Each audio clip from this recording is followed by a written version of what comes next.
How do I embrace my femininity and have fun doing it? Welcome to the Therapy Brothers podcast. I'm Brannon. I'm Tyler.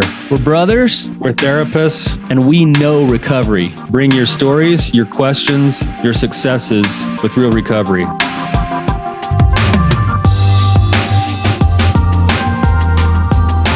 Hey, Tyler, you ready to have some hard conversations? Let's do it. Let the Therapy Brothers podcast begin. Welcome. Thanks for listening. It's just me again today. Tyler is off in Costa Rica, I believe, living the good life. So maybe he's like hugging a sloth or something. I don't know what he's doing. Sitting on the beach, surfing. I got to go to Costa Rica. I hear it's phenomenal down there. So good for him. He deserves the break, and it'll be good to get him back next week. So you got me today, and I'm going to talk about one of my favorite topics that you might be listening thinking, really, do I want to listen to a man talk about femininity? What does Brannon have to give when it comes to talking about embracing your femininity? Actually, honestly, this is something that I actually feel really called to and really passionate about. I think that on a whole, something that's missing for all of us is more femininity in the world, like good, healthy femininity. And it would be good for me. It's good for my clients. It's good for everybody if we have good femininity, healthy femininity. I have worked with I don't know how many women, and I have run as many women's groups as I have men's groups. And working with women in women's groups, I love the energy, and I love when we talk about topics like the divine feminine or embracing your femininity. And it's interesting to me, a couple of things. One, there aren't great resources out there when it comes to understanding what femininity is. I think of the masculine side of things. There's messages all over the place for both masculinity and femininity. But you have things like Wild at Heart and The Way of the Superior Man. Wild at Heart, Eldridge and his wife tried to write Captivating, which is okay. But I don't think it fully grasps the full essence of what it means to honor and embrace your femininity. And then beyond that, I would love it, you guys, if you have good books that or resources or platforms or influencers or whatever that actually teach about how to embrace your divine, God-given beauty, femininity, please share with me.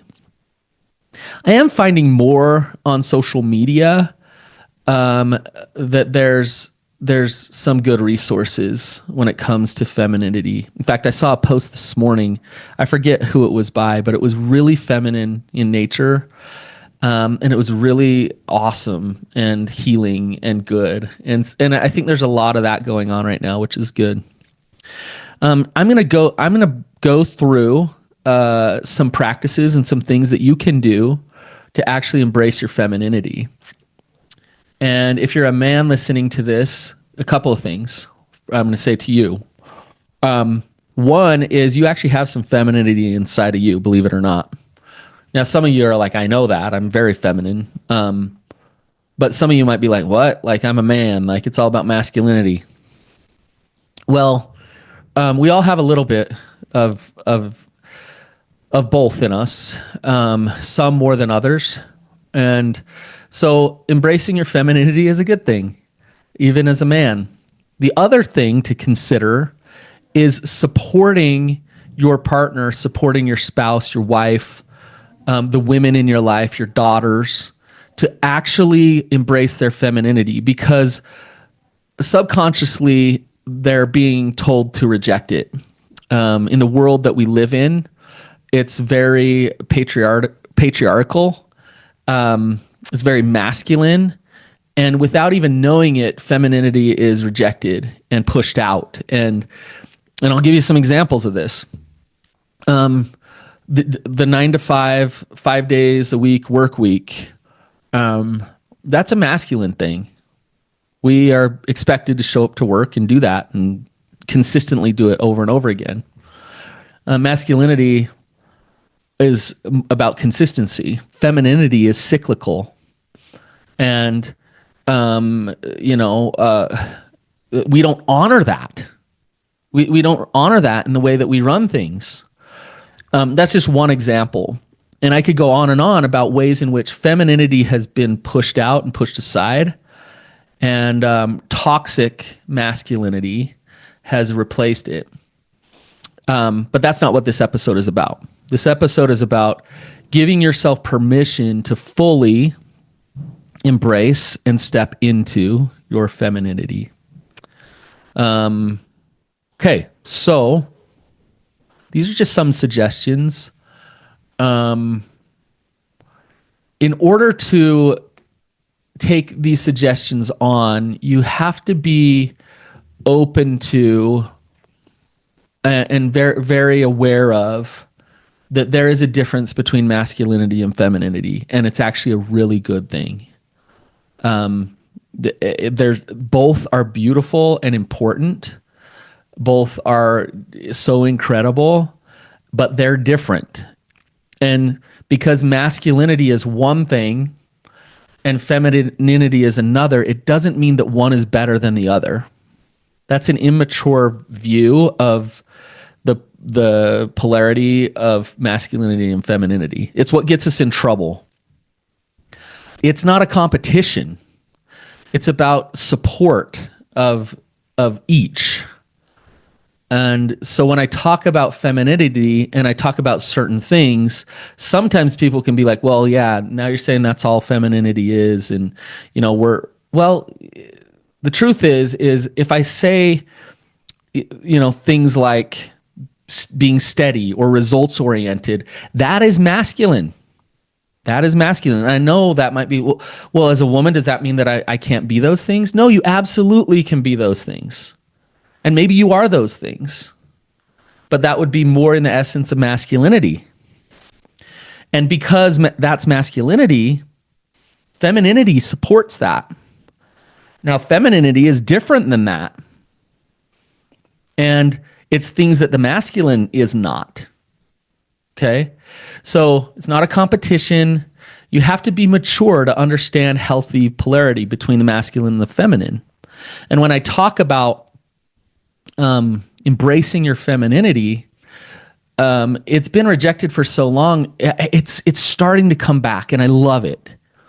But it's been rejected for so long, I think it can trigger some people of like, well, you're telling me this is what I have to be as a woman. That's not what I'm saying at all. I'm just saying there is certain characteristics of femininity that are important to embrace, and we need to talk about those things and talk about ways in which you can embrace it and have fun doing it. All right, let's get into it. So I'm just going to pull up something here. So something to do. So a couple of things. Talking about masculinity is helpful to understand the feminine, because you understand what femininity is not. So if you think about it, like the masculinity is like the sun, where it's bright every day. It comes around every day, and it's, it shows up pretty consistently. It changes a little bit through the seasons, but every day it comes up and it's bright. Femininity is more like the moon. Like I was saying earlier, it's cyclical. Some days it's really bright, some days it's really dim, some days it's not even really there. And it goes through this it goes through this like 30-day cycle, close to 30 days, where it shows up different every single day. So One important characteristic and way to nurture your femininity is to honor that, is to honor your cycle. And I'm talking about that cycle, yes, to honor it and embrace it, to understand it. What is your cycle like? It's probably unique and different than the women around you, but it's beautiful and it's important. And on the days when you're in a state of maybe pain or deep contemplation, to try to force yourself to do things that you don't want to do is not a good idea. Rather, honor where you're at and give yourself permission to be where you're at. On days when you're shining bright and you got a bunch of energy, and then honor that and step into that. But wherever you're at in the cycle, give yourself permission to be there. Okay. All right. So femininity is more about femininity is about presence. It's about experience, where masculinity is more about results. So I'll give you an example. When my wife and I go hiking, I want to get to the end. I want to stay steady with it, consistent, disciplined in the way we're hiking, just and get to that like final destination. That's what I want to do. My wife, on the other hand, she wants to like look at the beautiful little leaf that she found. She wants to take a picture of the caterpillar climbing on the plant. Sometimes she'll even hug a tree. My point being is she's grounded. She's smelling the nature around her. She's noticing things that I don't notice, and she's in the moment much more than I am. You see this with sex a lot.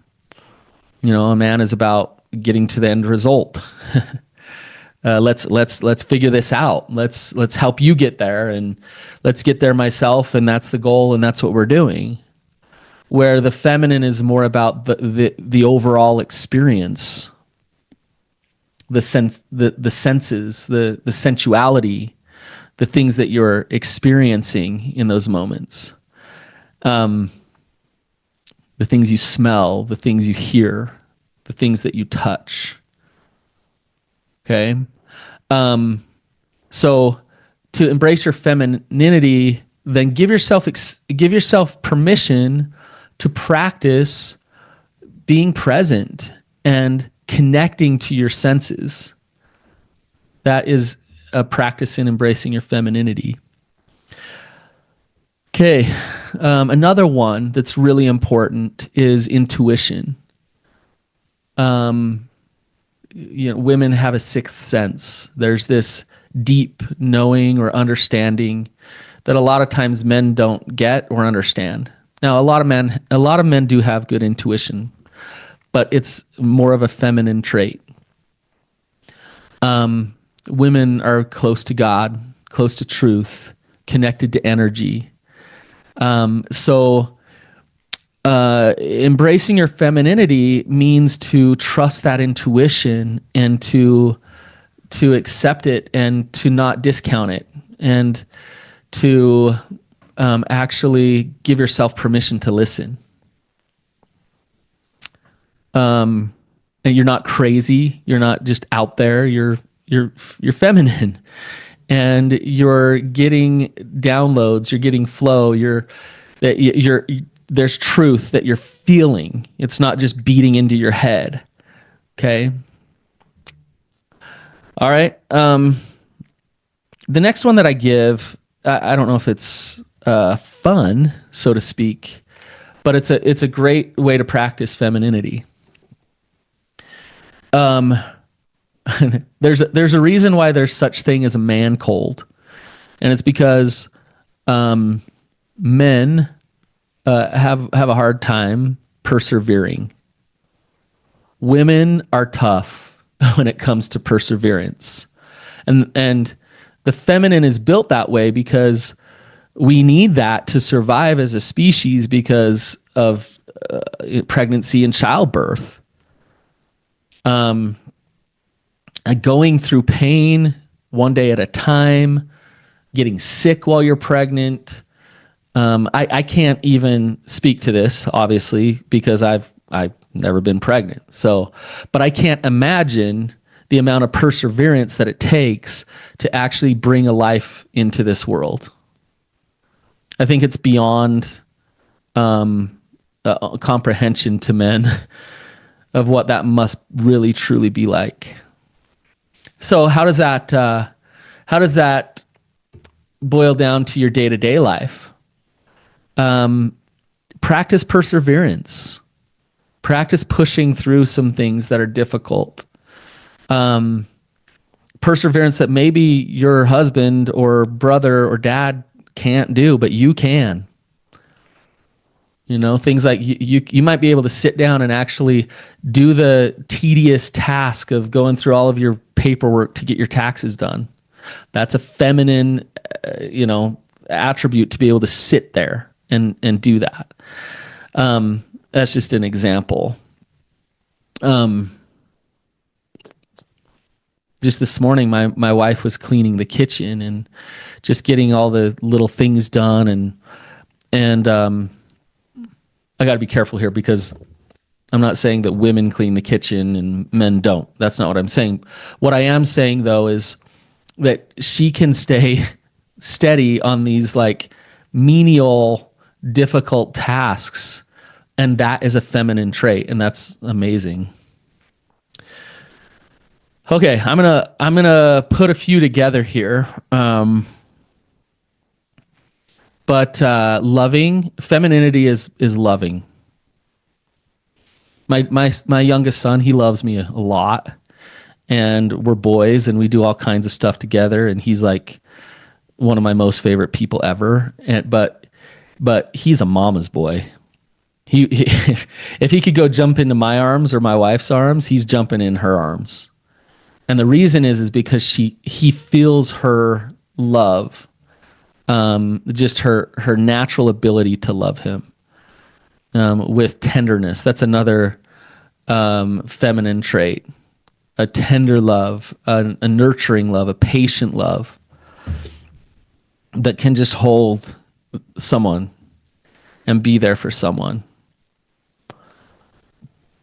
The most, I would say the most, I don't even know how to describe it, but some of the best feeling love that I've ever felt in my life has definitely come from the feminine.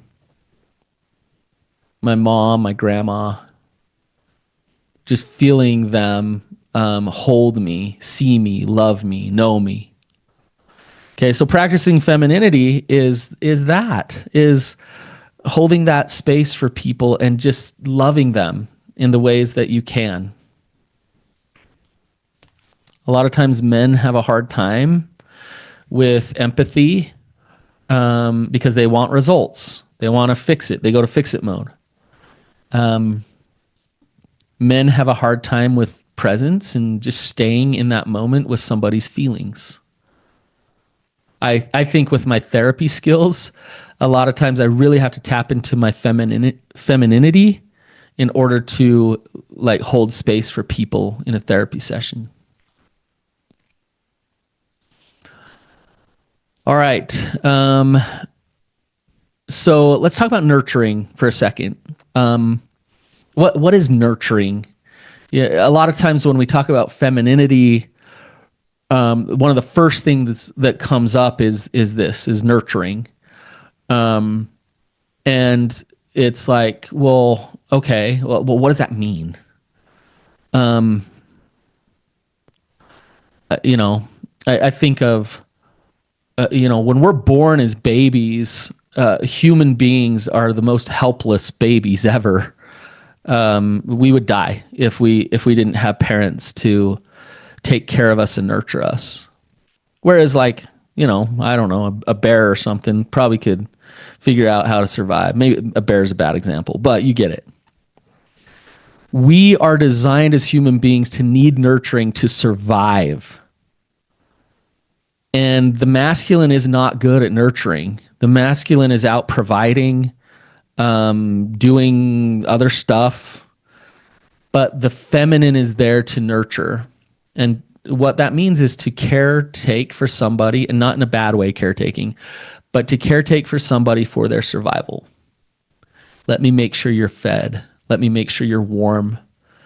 Let me make sure you're loved. You have all the things that you need for survival. That's nurturing. So embrace your femininity and find places in your life where you're able to nurture people. Maybe it's your grandkids. Maybe it's your neighbor. But allow yourself to be nurturing because it's beautiful. Okay, the next one. This one is really awesome, and I think oftentimes it's really attacked. Let me start by saying this. We get it so backwards so many times. Like I remember hearing things like, when a couple gets married, a mom going up to her daughter and saying, just make sure his needs are always met. And what she's saying is make sure you're available for sex when he needs it. Which is so like just bad advice. But the undertone of that is sex is like a him thing. It's men that like really like it and they're the ones that want it. But the fact of the matter is when it comes to sex, sensuality is a feminine trait. So sensuality is different than just sex. But like I was saying earlier about experience, when it comes to sensuality, when it comes to sex, it's about being in that moment. Toxic patriarchy and masculinity has attacked sensuality, the feminine sensuality, in so many ways. And it's led to things like extreme, rigid control in terms of like modesty and things. You'll see, high demand religions have women cover themselves up as much as possible because they're afraid of their sensual nature. They're afraid of their sensuality. It's amazing to me, and I could give you statistics, but I don't have them off the top of my head. But women have a part of them that isn't found in, I don't think, any other species. And what it is a part that is purely made for pleasure. It's 100% about pleasure, and that's it. Women orgasm more than men, and they can have different orgasms. And I won't keep going with this if it's making you uncomfortable. But my point being is that sensuality is absolutely a feminine thing. And it's interesting that like people like Jennifer Finlayson 5 come out and I could list off a couple more, but basically their message is like, hey, like ladies, it's okay to be sexual. And it's like, whoa, this is a great platform. I love it. This is amazing. Because sexuality has been attacked in so many ways, it's gotten really confusing. And it's led to things like obligatory sex. It's led to things like good girl syndrome. And it's the opposite of what that sensuality actually is. So practice your femininity by being sensual. And that can be in a lot of different ways. That doesn't have to lead to having sex with anybody. Things like lighting a candle, that's sensual. Certain oils. There's a reason why women tend to like taking bubble baths more than men, because it's sensual. Okay. I got a few more here. So, flow is a feminine trait more so. Not to say that men can't get into a state of flow, but flow is about, you think about experience, presence, being connected to the moment. Femininity, it does a really good job at flowing in like truth and knowledge and understanding and deep knowing, deep wisdom. And like I said, men can definitely get into flow as well, but women can flow in the moment. I hate to say this, but overall, and I hate to say this because like I'll tell you in a minute, but overall, there's more women that are good dancers, I would say by a wide margin than there are men. Like I hate to say that because I like to consider myself, a pretty good dancer, but um I'm just kidding. I'm not a very good dancer. But why does it come more naturally to women than it does to men? It's because women can flow. They can connect to that music. They can move their body to that music. They're flowing in that moment. Okay. Um, all right. I'm going to do a couple of more. So anyways, I want to come back to flow for a minute before I move on. You want to practice femininity, then practice flowing. Like practice dance or write and just see and I'm not talking about writing like a list of to-dos. I'm talking about just see what comes out. So see what happens. Paint, create, just allow in that moment to feel what you're feeling and allow it to happen.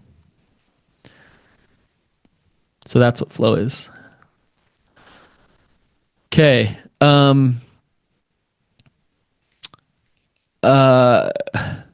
Receptivity is a feminine trait. So, and you think of the nature of men and women. Women are built to receive, and that's in many different ways. But there's a reason why a lot of businesses, I think more businesses, market to women than they do to men, because women are more receptive. Women are more open to new thoughts, new ideas, new possibilities. So being receptive is a feminine trait. So if that's been attacked for you, where you've been told that you shouldn't be so receptive, definitely have your boundaries, and you don't want to get yourself in trouble in terms of getting scammed or taken advantage of in relationships or things like that. But at the same time, honor yourself in terms of being a receptive human being. That's not a bad trait overall. It's a good thing.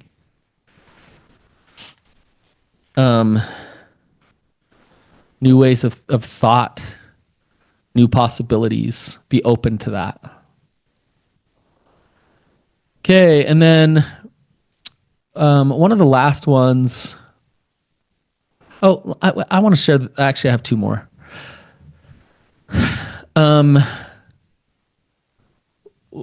Radiance is a feminine trait. To glow, to feel beautiful, to allow yourself to just let yourself feel beautiful. A lot of times I think it's looked at like, well, women get done up because they want to attract men, and it's all about men, and they're trying to attract men. It's not just that at all. It's also that the femininity inside of them, it makes them feel alive. Feels good to feel radiant, to feel like you're beautiful. Let's say, a stupid example, but let's say there were no men on earth at all. I don't think that women, therefore, would never try to be beautiful. I think they would still want to step into their beauty and feel beautiful. And what's so sad about the way our culture is and society is, what it says to women is, in order to radiate, in order to glow and show yourself, you must look this specific way to do that. And if you don't look this specific way, then you better not try to be radiant. And it takes a piece of their femininity from them, because that shame is saying, hide yourself instead of show yourself in a beautiful way.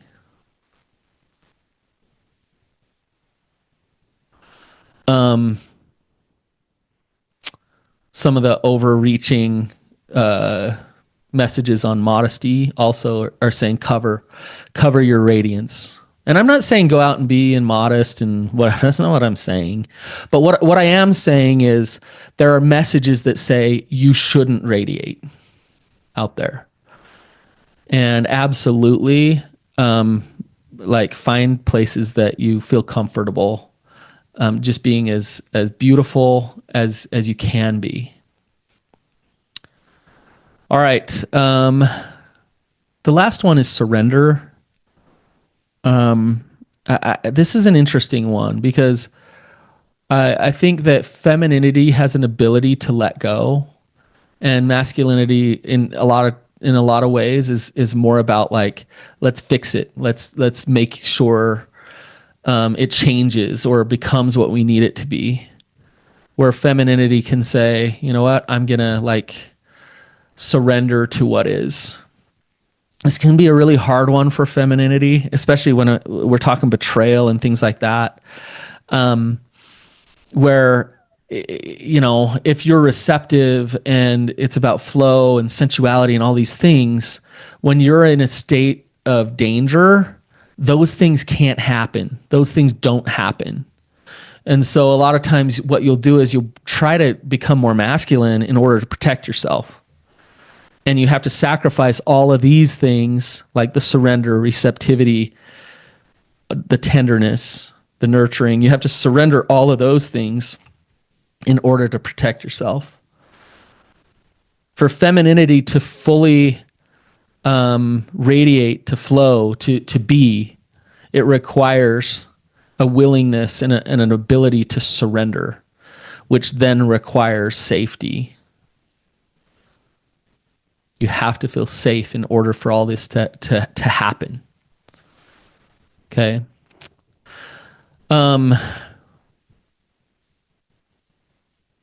So I hope this has got you thinking. A huge part of recovery, I think, that's understated is embracing our masculinity and femininity. And we haven't talked much about femininity, and we've talked a lot about masculinity. So I just wanted to get on here today and share with you how important this is. That we in the world need more healthy femininity. And I feel like, and the healthy masculine will love what I say next. I feel like the feminine is rising, that femininity is coming back. Slowly, but it's coming back. And I'm seeing it more around us. And we need it so much. So I challenge you to, if you're a man listening to this, to provide that safety and that space to allow your partner to flow and to be. If you're a woman listening to this, provide that safety and space for yourself to allow yourself to do that. And give yourself permission to tap into your essence for all the things that I've talked about today. To try to push out all of the messages of shame or should or this or that about who you actually are and what you can actually do and who you actually can be. To just let that go a little bit and to be you in all of your feminine beauty and glory. Thanks for listening, you guys. Until next time, keep on keeping on.